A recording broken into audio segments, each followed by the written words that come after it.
Well, hello again. You guys have a pretty open mind. I was a little nervous about uploading my last video, saying that I'm in the afterlife.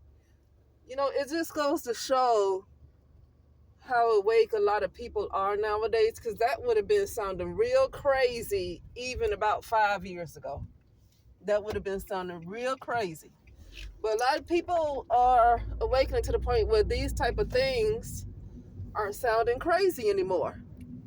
But this is what I want to talk about. This is what I want to talk about.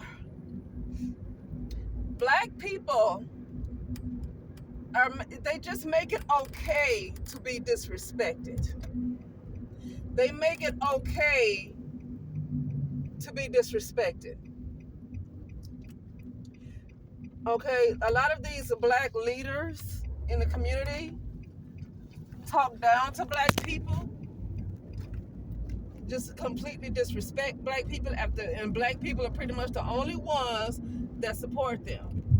Now this is about Marvin Sapp, but I'm going to use an example of Umar Johnson. I know it ain't no white folks that's really supporting Umar Johnson. They don't care what he have to say. They're not giving a lot of the money that Umar Johnson continues to get is from the black community. But he disrespects black people so bad. Let me tell you something. If black people were to support me in the way that they have supported these other folks, I don't care how crazy they are. They supported me. So obviously I'm not going to talk that much trash about them. I bet I don't. Hold on a second. Okay. I'm not going to talk that much trash about them. And see, the nerve of some people when you've already supported them and they continue, and you the only group of people that support them because ain't nobody else going to support them. Ain't nobody else thinking about what the heck they saying. They don't care about all that conscious talk. They don't care about that. They care about reality. A lot of these people that's in this consciousness, this conscious community, they not really in reality. They really not. They're not in reality. Okay? But it's because black people, for some reason, make it okay to be disrespected. And it seems like they support those who disrespect them. The ones who show them kindness and respect and really care about them, it seems like black people don't want to come. They don't want to support that. They don't want to support anybody who's treating them kindly. Okay? But let me get to Marvin Sapp. I'm pretty sure that many of you guys have seen this viral video going around about Marvin Sapp. About how he said close it. He told the ushers to close the door to the church. He wanted to raise $40,000. And so he was telling people in the congregation, people online, I think he was telling them to give $20. Okay. And then he was telling all the people, like the preachers, elders, whoever, the people that was at the front, to give $100 each. And Marvin Sapp gave more. Okay. But anyway, I've seen pastors, request money like that. I mean, I've been in churches where they say, okay, if can 100 of you guys give $10. You know what? Here's the thing. When you in those kind of mega churches, unless you have some kind of 501c3, when you in those kind of big buildings like that, paying the light bill and the water bill and paying the staff, it's just going to cost money. And I feel like the congregation can understand that. Now, I'm not about to defend Marvin Sapp because I'm not going to defend nobody trying to close the doors on anybody. And that's why I'm getting to why black people have made it okay to be just so disrespected, denigrated in the worst way imaginable. Black people have allowed themselves to be treated worse than dogs.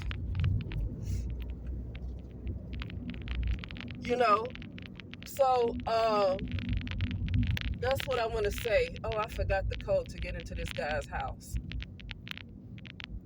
I'm seeing a patient today and I forgot the code to get in. So let me pull over because I forgot the code. And let me look it up. But anyway, he said, close the doors. Close the doors. I mean, he told the ushers to close the doors. The ushers weren't even comfortable with that. I don't like that type of stuff. Like, that's like saying, shoot him. Shoot him. And I'm like, no, I don't want to kill nobody. No, shoot him. Like, no. The ushers, like, listen, I would be so uncomfortable if I was an usher at that church. That is uncomfortable as heck. That's really, really uncomfortable. Okay? That's an uncomfortable position to put me in, telling me to lock people in until you get what you want to get. Where is this guy's? What is his code? I gotta get his code. All right, but anyway, yeah, I'm about to finish because I gotta find this man's code. But anyway, yeah. That was so freaking disrespectful. And that's a viral video from 2024 that's a video that just resurfaced. It's a video from 2024. I don't know why it couldn't have gone viral then. And it's almost April and it's finally going viral. I don't understand these type of things. This type of stuff happened with Dr. Jackie when she said some stuff around the pandemic about Black women trying to get excuses to get out of work when they're pregnant and stuff, and making a bunch of excuses. And that's something I think that happened around 2020 or something like that during the lockdown. And it resurfaces again. I don't understand why these things tend to resurface like that. If this is something that happened in 2024, how does it go viral several months or even several years later? That doesn't even sound right to me. But anyway, the point is the fact that this happened in 2024 and it's not something that happened recently, and them Black folks still back up in that church. I'm pretty sure Black people are still attending the church. They don't care how badly they are being disrespected. They don't care how badly they are being disrespected. Okay? They don't care. They showed they behind back up that next Sunday or whatever. I think that was on a Sunday. They showed they behind right back up the next Sunday after being locked in the church. They showed they behind right back up in there. Black people have made it okay to be disrespected. I don't care how much knowledge and how much you are well read. You are not going to supersede what my intuition tells me. This is why I don't care about listening to man. That's why I'm sick of this world and this plane of existence. There's too much doggone listening to man. Too much depending on man and too much relying on man. You know what I'm learning in this particular afterlife, because this is the afterlife, the subconscious mind. It's basically it's a lot of stuff that's going on with the shadow that I got to clear up. But I think a lot of people are going to be in the afterlife. I'm just saying, this is okay, I'm going to follow these people in. They going in. Okay, because I had to look for this man's code, so I'm going to have to follow them in. Okay, good. You know, these people have these gates with these codes, and I forgot what his code was, so I had to follow these people in here. But anyway,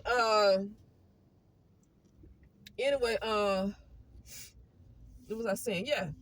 This is basically the afterlife is really a chance to make things right, clear things up. It's good to have fun too, but I'm not going to treat it like it's the actual real world. This is the afterlife. It's for me to make some things right and clear some things up.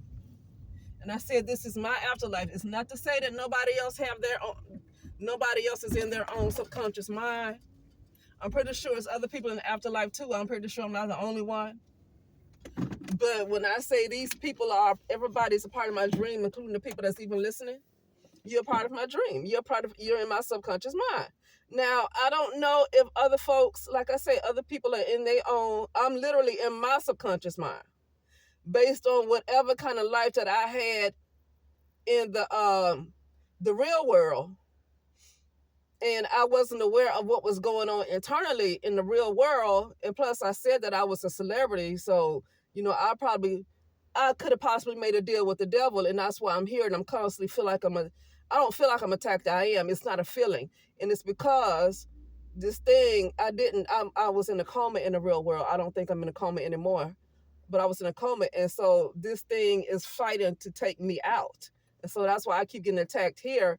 Because as above, so below, what's going on here is nothing new. Everything that's going on here is what was already going on before I got here. And this is like, now I need to get it together and figure out why are these things happening, because there's nothing new in this life that's happening. Everything is a result of what's already happening in the subconscious mind.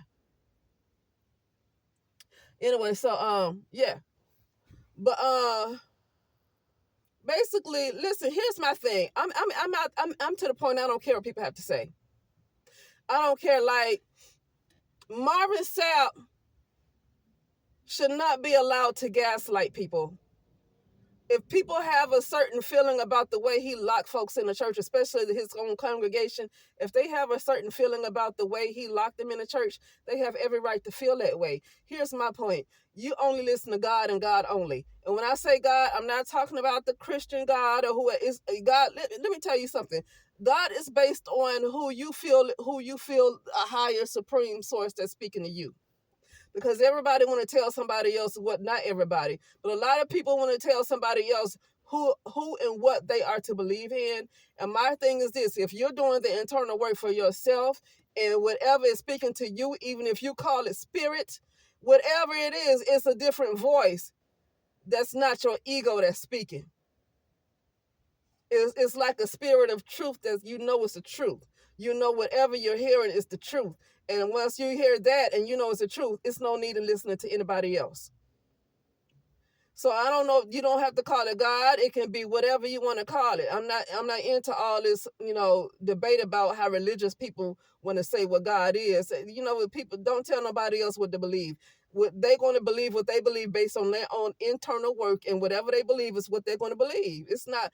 This is my subconscious mind. It's not for me to tell somebody else what they need to be believing in. It's for me to work on things I need to work on. But anyway, but yeah. See, people like Marvin Sapp and other folks like that, these other pastors and anybody else who try to get you to do what they want you to do. And when you don't want to do exactly what they want you to do, they want to somehow put you down. It's to the point where F what man says. I don't care anymore about what man says. It's to the point where it's time to really, really get in tune with the God frequency. It's time to really, really get in tune with God frequency to the point that you are one with that God frequency. Because these people are freaking lying to you. They are leading you astray. And they're like literally forcing you to listen to what they have to say above your own intuition. And you got to get to the point where you say, I don't care how you feel. I don't care if I hurt your feelings. No means no. If you know God is telling you no, you already know what I said to God. God is whatever you feel like God is to you based on the work you're doing for yourself. That's not a religious God. Okay. If you know that God is telling you something, bump what anybody else have to say, bump how anybody else feel about it. Because these people are going to drag you further into hell than you already are. Listening to them. Okay? But anyway, I got to go to inside this person's house. I'll talk later.